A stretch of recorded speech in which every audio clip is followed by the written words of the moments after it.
లోని హిస్సార్కు చెందిన యూట్యూబర్ జ్యోతి మల్హోత్రా భారత రక్షణ రంగానికి చెందిన సున్నితమైన సమాచారాన్ని పాకిస్తాన్కు చేరవేసిన విషయం దేశవ్యాప్తంగా సంచలనం రేపుతోంది.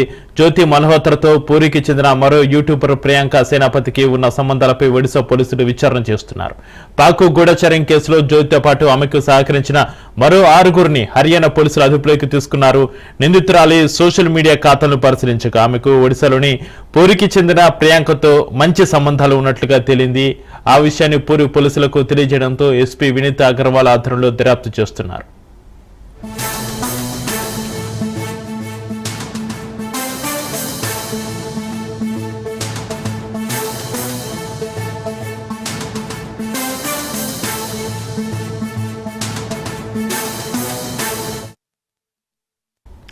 అయితే 2024 సెప్టెంబర్ 26న పూరి వచ్చిన జ్యోతి మల్హోత్రా ఇక్కడే శ్రీక్షేత్రాన్ని సందర్శించింది. స్థానికంగా ఓ హోటల్లో ఉన్న ఆమె దర్శనీయ ప్రాంతాలకు వెళ్లినట్లుగా తెలిసింది.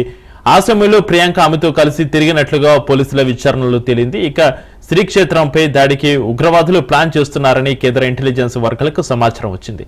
ఈ పరిస్థితిలో జ్యోతి జగన్నాథ స్వామి దర్శనానికి వచ్చారా లేక రెక్కి చేసి పాకిస్తాన్కు ఏమైనా సమాచారం అందించిందా అనే దానిపైన అనుమానాలైతే వ్యక్తమవుతున్నాయి.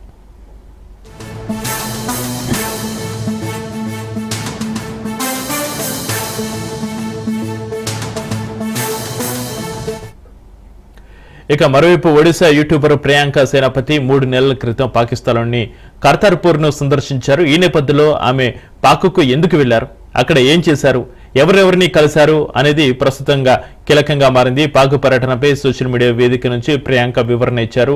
జ్యోతి మల్హోత్రా పాకిస్తాన్ గూఢచారిణి అని తెలియదని పూరి వచ్చిన ఆమెను ఫ్రెండ్ గానే భావించి కలిసి తిరిగానని ప్రియాంక అన్నారు.